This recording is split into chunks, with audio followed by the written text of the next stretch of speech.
विद्यार्थी मित्रों, आज मैं आपको हिंदी सुगम भारती 8वीं कक्षा की जो 7वीं इकाई है, 7वीं इकाई हिंग वाला, वो हमारे सिलेबस में से हट गया है। उसका जो ग्रामर यानी कि उपयोजित लेखन और भाषा बिंदु वो हमारे सिलेबस में है।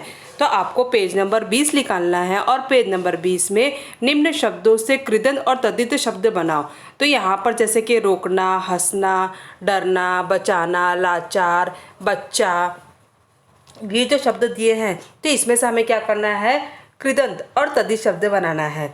तो ये शब्द किस तरह से बनाते हैं ये मैं आपको अभी बनाना सिखाऊंगी। उसके बाद तालिका में निर्देश अनुसार कालानुसार क्रिया रूप में परिवर्तन करके लिखो। मैंने आपको काल, वर्तमान काल और भूतकाल, भविष्य काल की मैंने वीडियो भेजी थी, आपको मैं फिर से वो वीडियो भेज रही। आपको उसको देखना है, समझना और तालिका के आधार पर आपको ये बनाना है। ये तालिका और चार्ट में आपको और वीडियो के माध्यम से समझा रही हूँ। उसके बाद दिया है कर्ता के अनुसार क्रिया रूप में परिवर्तन करना अपेक्षित है। अब यहाँ पर दिया है सोना। तो सोना कौन सी क्रिया है, तो हमें ये क्रिया में परिवर्तित करना है।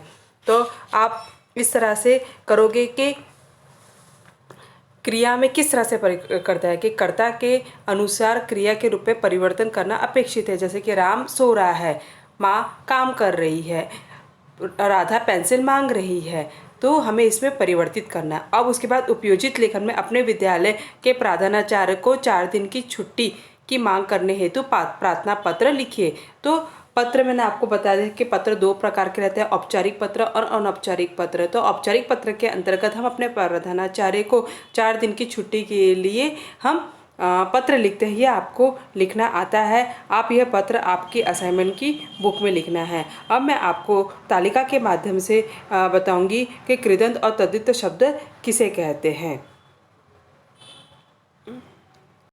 विद्यार्थी मित्रों, आपको पेज नंबर मैंने 20 बताया था, उसमें निम्न शब्द इनकी भाषा बिंदु में निम्न शब्दों में कृदंत और तद्धित शब्द बनाओ, ये मैंने आपको दिया था। तो अब सबसे पहले हम आपको कृदंत और तद्धित किसे कहते हैं। यहाँ पर कृदंत और तद्धित प्रत्यय के 2 प्रकार होते हैं। जैसे कि प्रत्यय जो शब्दांश शब्द के अंत में जुड़कर उनके अर्थ में विशेषता उत्पन्न कर देते हैं, वे प्रत्यय कहलाते हैं। जैसे कि यहाँ पर दिया है रंग, रंग में क्या जुड़ गया, हीन, तो यहाँ पर कौन सा शब्द बन गया हमारा, रंगहीन। बुद्धि, बुद्धि में क्या शब्द जुड़ा, मान, तो ये क्या बन गया हमारा, बुद्धिमान। उसी प्रकार पहला कृदंत शब्द जो प्रत्यय क्रिया के सामान्य रूप के साथ लगकर संज्ञा अथवा विशेषणों का निर्माण करते हैं, वे संज्ञा और किसका, विशेषणों का निर्माण करते हैं, वे कृदंत प्रत्यय कहलाते हैं। जैसे कि यहाँ पर दिया है आँख, आँख का हम बोलेंगे तैराक, चालाक। एरा, एरा का क्या देगा, लुटेरा और कमेरा। आकू, लड़ाकू और पढ़ाकू। उसी प्रकार यहाँ पर दिया है ई, ई से दिया है हंसी, फांसी। इया, बढ़िया, घटिया। आऊ, पिकाऊ, टिकाऊ। तो ये कौन से शब्द हमारे कृदंत शब्द हो गए। उसके बाद नीचे दिया गया है तद्धित प्रत्यय संज्ञा और सर्वनाम और विशेषण शब्दों के अंत में लगने वाले प्रत्यय तद्धित शब्द कहलाते हैं। यहाँ पर क्या दिया है, संज्ञा, सर्वनाम और विशेषण, और ऊपर क्या दिया था, संज्ञा अथवा विशेषण। जैसे कि यहाँ पर दिया है आ में क्या जुड़ा है, ठंडा, भूखा। आर, सुनार, लुहार। आई, बुराई, भलाई, ये दिया है। उसके बाद यहाँ पर दिया आस, आस में क्या आएगा, मिठास,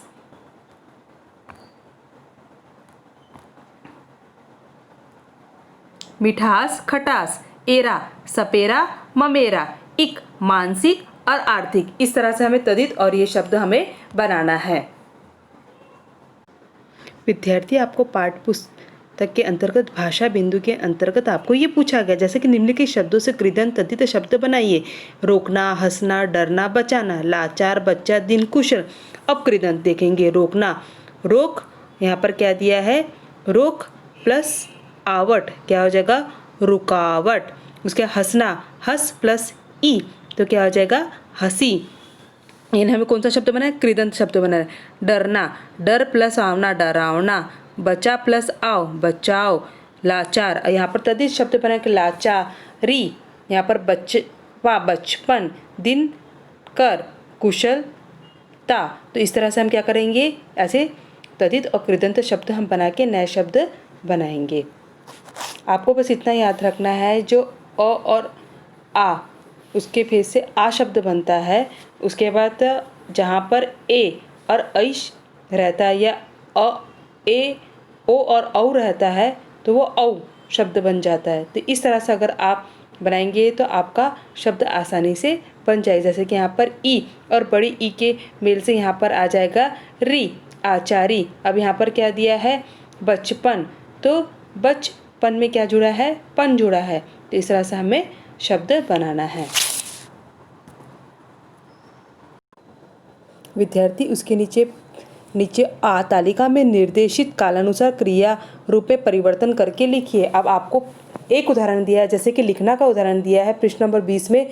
लिखना का हम सामान्य वर्तमान काल में परिवर्तित करते थे लिखती, अपूर्ण वर्तमान काल में लिख रहा है, और पूर्ण में जब वर्तमान काल में करते लिखा है। उसी तरह दिया है सामान्य भूतकाल में लिखा, अपूर्ण में लिख रहा है, पूर्ण भूतकाल में लिखा था। सामान्य भविष्य काल में लिखेगा, अपूर्ण भविष्य काल में लिख रहा होगा, और पूर्ण भविष्य काल में लिखा होगा।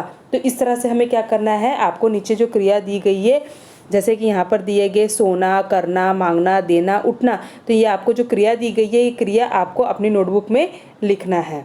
आगे ध्यान में, ये आपका होमवर्क है, ये आप असाइनमेंट की बुक में लिखना है आपको। ये आगे ध्यान में, यहाँ पर आपको किसी सार्वजनिक सामाजिक समारोह की निमंत्रण पत्रिका तैयार कीजिए। तो ये आपको एक चार्ट दिया है, ऐसे आप निमंत्रण पत्रिका स्वयं यानी कि तैयार कर सकते हैं। जैसे कि नासिक में होने वाले राष्ट्रीय हास्य कवि सम्मेलन में आप सादर आमंत्रित हैं। कृपया कार्यक्रम आरंभ होने के 10 मिनट पहले अपना स्थान ग्रहण करें। वे आमंत्रित कवि यानी कि कौन कौन से कवि आने वाले, यहाँ पर उनके नाम देखें। और मुख्य अतिथि जो यानी कि वरिष्ठ कवि आत्माराम साठे, उसके बाद समय दे देंगे इतने से इतने बजे, 7 बजे से रात 10 बजे तक के रहेगा। और उसके बाद स्थान दिया है, तो स्थान में हम क्या लिखेंगे, नवनीत। आपको जो भी स्थान डालना है वहाँ पर आप नाम डाल सकते हैं। और आमंत्रण पत्र केवल 2 व्यक्तियों के लिए। तो इस तरह से आप किसी दूसरे विषय के माध्यम से ये पत्र तैयार कर सकते हैं।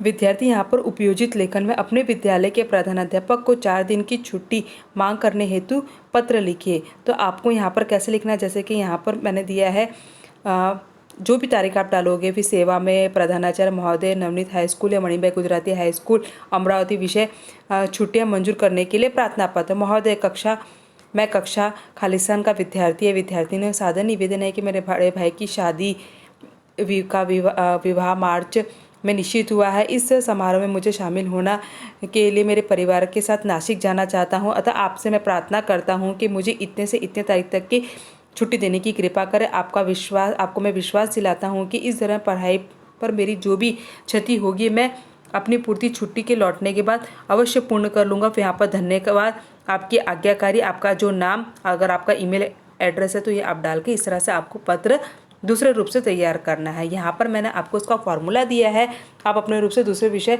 चयन करके छुट्टी की मंजूरी आप किसी और भी रूप से कर सकते हो।